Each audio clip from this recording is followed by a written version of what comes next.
when we were getting ready to do some alignment with that in our facility, are we asking for their expertise is what you're saying. It's saying the decisions are made, here's the things that we see we're struggling with, we need your expertise rather than doing these, here, put my opinion into this, and then we're going for meeting after meeting, getting nothing done.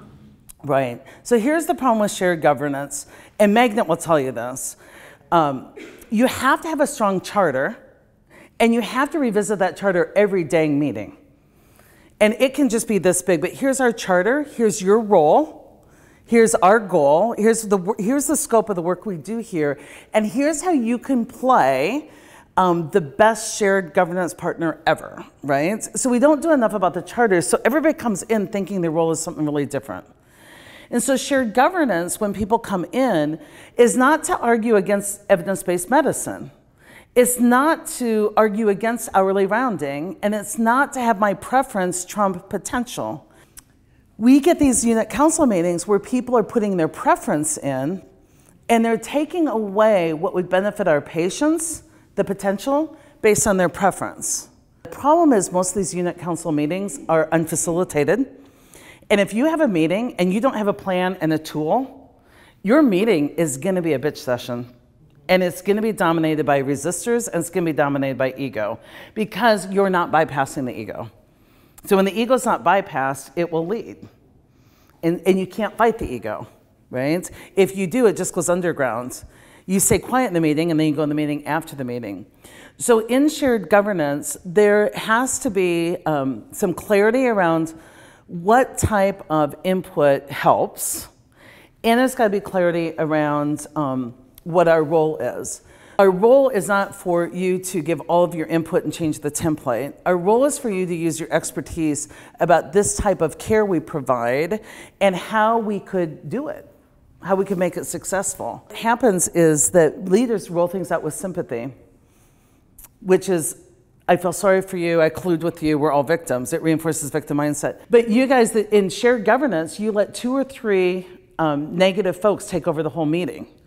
And so now all shared governance becomes is another venue for them to vent. You give them a safety survey, venting. Unit council, venting. Like, we keep giving people avenues to vent instead of shape. And so we've got to use empathy, which is I care about you, but here's how this thing's going to work, and here's the tools we're going to use, right? It's fear that keeps us from calling a timeout, or it's fear that really adds to danger or lack of safety in a hospital. I love that you brought this to me, and I appreciate you telling me you're scared of this. And the way you overcome fear is with skill. And so let's work on your skills so that you can wander freely through the world. And so, and I might even prep them. I might say, what is it that you would like to share with this person about what happened? Let's clean that up. Get it down to a sentence or 2. Most people can't argue with a sentence or 2. I don't want to pull people in by surprise. I want to go, let's get intentional. How do you want to be in this moment of leadership? How do you want to be? Because, well, they didn't do my checklist. Okay, but that's not how I want you to be. How do you want to be? Somebody is about to take a risk and share with you a concern. Well, how should I be? Here's what I want you to do if you want my opinion.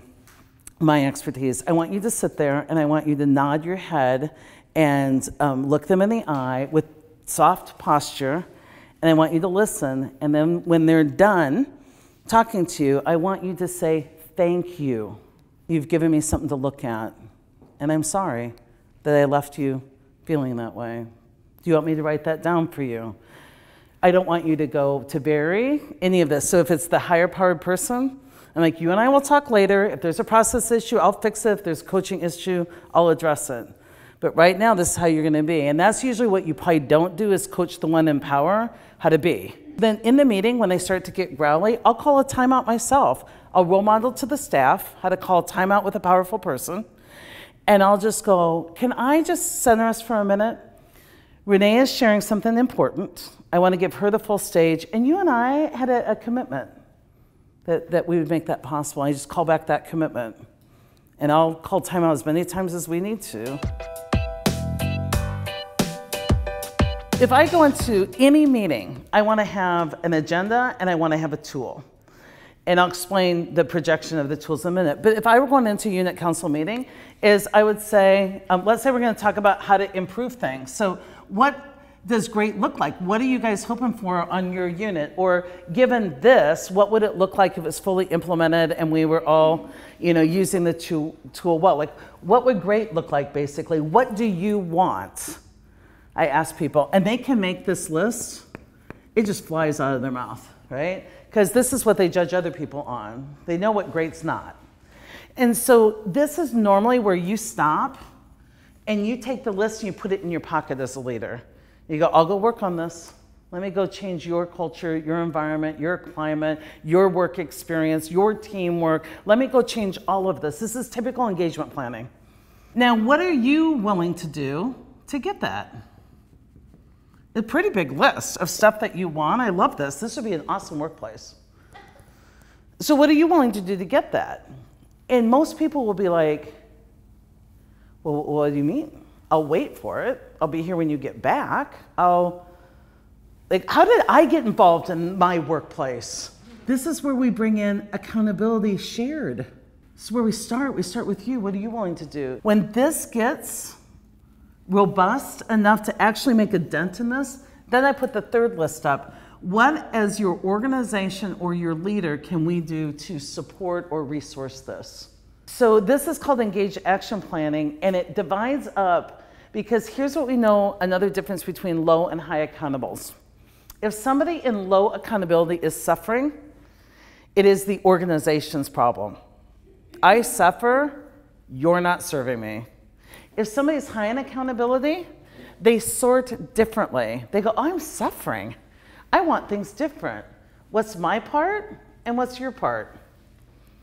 And they go, what's my part? And then what's left over is the organization's part. Your data is corrupt.